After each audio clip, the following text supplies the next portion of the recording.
大家好啊！咁咧今日就教你哋咧點樣喺奧運站咧就去到我哋集賢堂醫藥坊呢一度睇醫生嘅。咁條路點樣行咧？咁我哋會喺奧運站嘅 B 出口出嘅。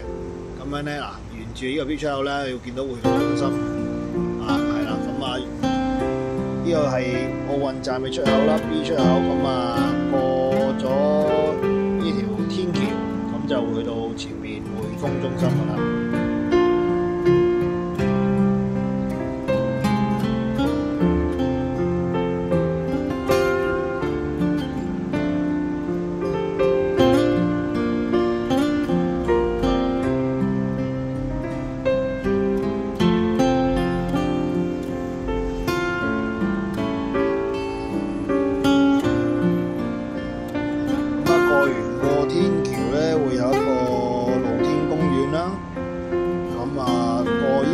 公園咧，一路直行嘅啫，好方便嘅。咁過完呢個公園咧，前面穿過個玻璃門咧，就係匯豐中心。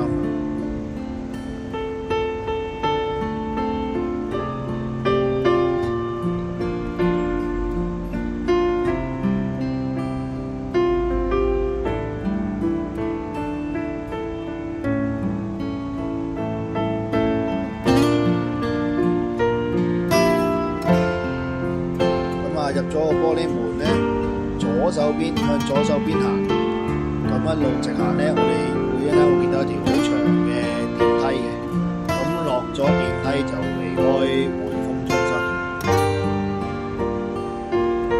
今日拍攝咧，因為1號風球啊，咁啊，所以有啲雨，咁就係啦。咁啊，天氣都唔係咁好。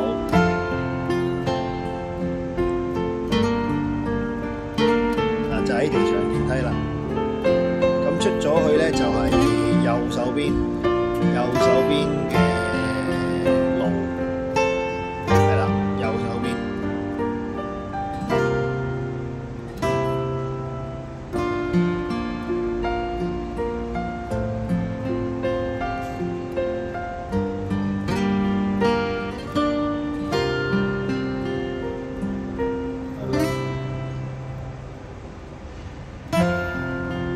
穿過右手邊咧，咁就沿住呢個方向直行，係啦。咁啊，依度會見到有個叫瑞士畫室啦。咁另外右手邊有個水門雞飯店。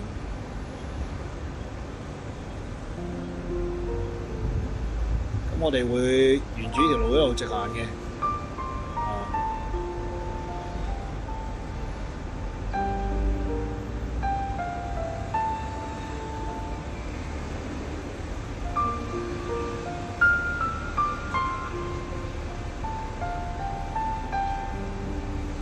呢度就係西九匯啊，唔使理佢嘅。咁我哋沿路會經過呢啲咁嘅鋪頭啦。咁啊，一路直行，過埋呢條馬路前面呢一個天橋底嘅公園仔。咁啊，前面咧我哋會見到紅色嘅建築物嘅。咁嗰度就係富多來商場1期。咁我哋嘅鋪頭喺富多來商場嘅2期嘅，係啦。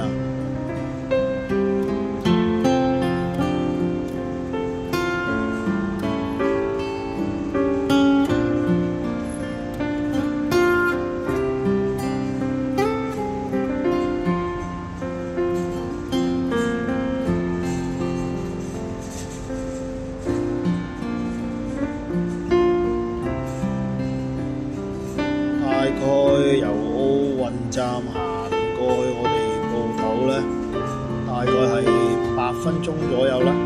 慢慢行。呢度富多來商場1期啦。咁前面就係2期啦。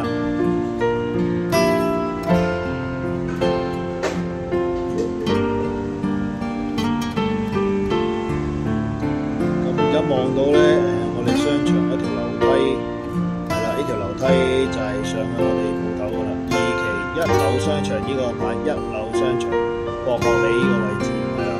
咁上去咧就會呢個好細個，見到我哋鋪頭個招牌係啦。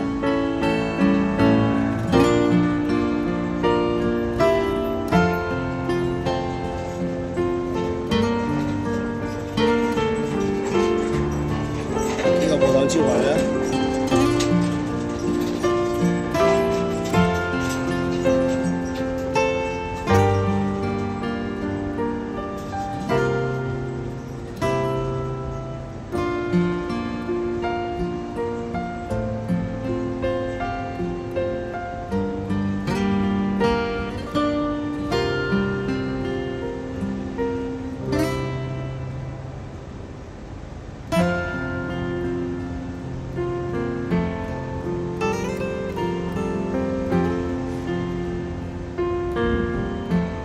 而家過咗嚟1期啦，咁我哋繼續向前行啦。左邊呢度咧係叫做新九龍廣場，係啦。咁如果揸車嚟嘅朋友咧，其實可以泊呢一度有停車場嘅新九龍廣場，係啦。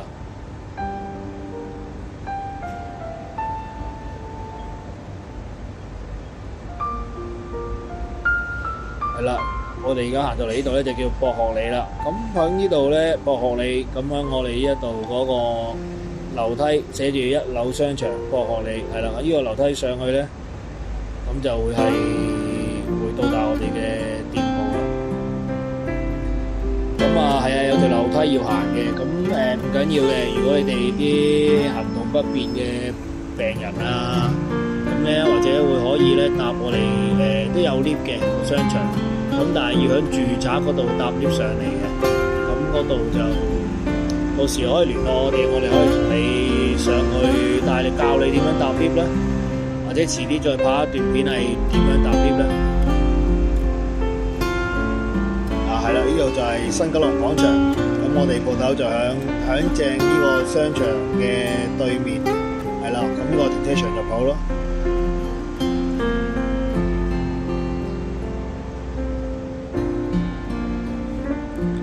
有一個我哋嘅招牌啦，潘偉英註冊中醫、潘俊傑中醫咁樣有個招牌嘅，咁應該都好易一眼就望到噶啦。